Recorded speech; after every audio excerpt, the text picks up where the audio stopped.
নবীর আদর্শে সৈনিক হতে পারো, তাহলে তোমরা জেনে নাও, ফাত্তাবিউনি ইউহিব্বুকুমুল্লাহ।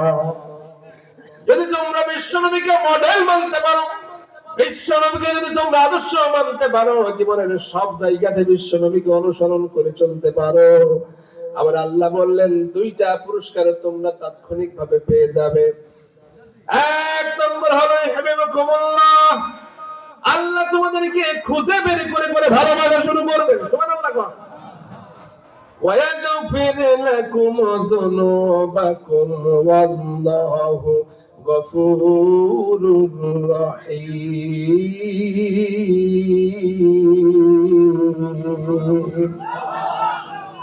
আল্লাহ তাআলা বলেন, এরপরে ওই ব্যক্তির জীবনে যত গুনাহ ছিল সমস্ত গুনাহগুলো আমার আল্লাহ রাব্বুল আলামিন মাফ করে দিবেন। কারণ আল্লাহ থেকে ক্ষমাশীল আর রহমকারী পৃথিবীতে আর কেউ হতে পারে না। এখন আপনি বলতে পারেন, হুজুর কোনো অসুবিধা নাই, আমি তো জীবনে কথা বলি নাই যে আমি অমুকদের আদর্শের সৈনিক অথবা সব ক্ষমতার উচ্চ জনগণের কথা আমি জীবনেও করিনি, দেখ বেশি কিছু এই কথা অবশ্যই যদি জিজ্ঞাসা করি আপনার এই কথাই উত্তর দিবেন। কিন্তু যদি আপনি এই কথা নাও বলেন, কিন্তু যারা বলে তাদেরকে যদি আপনি সাপোর্ট করেন, একই অপরাধ। ফতোয়া হলো সুদ যে খায় সুদ যে দেয়, সুদ যে লেখে সুদের যে সাক্ষী থাকে, কিলাহুমা ফিন্নার, চারটাই জাহান্নামে। চারটাই কি? আমরা আল্লাহ তাআলা বলেন যারা এই কথা বলছে সরাসরি কোরআনের আয়াত অস্বীকার করলো, আর কোরআনুল কারীমের আয়াত অস্বীকার করার কারণেও কিন্তু আর মুসলিম থাকতে পারে নাই, বরং কি হয়ে গিয়েছে? কথা কয় না, ফতোয়া আপনাদের দিয়া মতো আমি দিয়ে আবার বলেন অস্বীকার করলে কি হয়?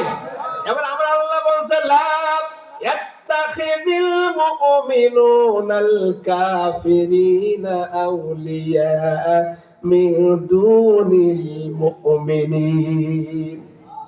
আবার আল্লাহ তাআলা বলেন কোন ঈমানদার ব্যক্তি যে ঈমানের দাবিদার, কোন ঈমানদার ব্যক্তি কোন কাফেরকে বন্ধু বানাইতে পারে, জোরে বল পারে।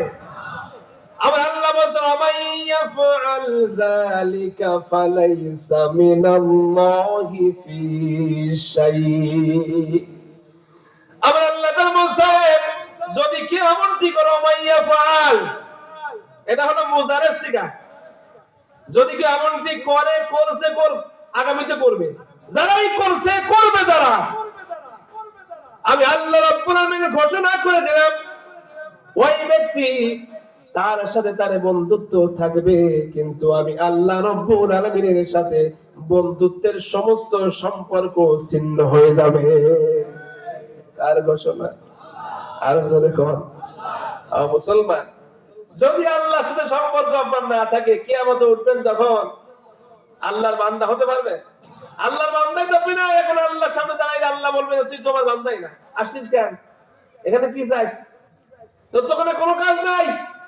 কারণ প্রতিদান তো পাবে তারা, যারা ঈমানদার তারাই প্রতিদান পাবে। সুতরাং তুই তো ঈমানদার নও। এজন্য আমি আপনাদেরকে বলতে চাই, যারা এই কথা বলবে ওদের সমর্থন করার কোনো সুযোগ নাই, সাপোর্ট করার কোনো সুযোগ নাই।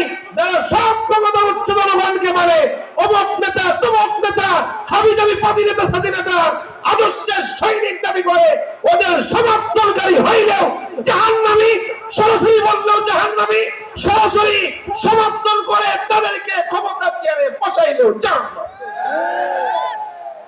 এই ঘোষণা কার? আরো জোরে কার?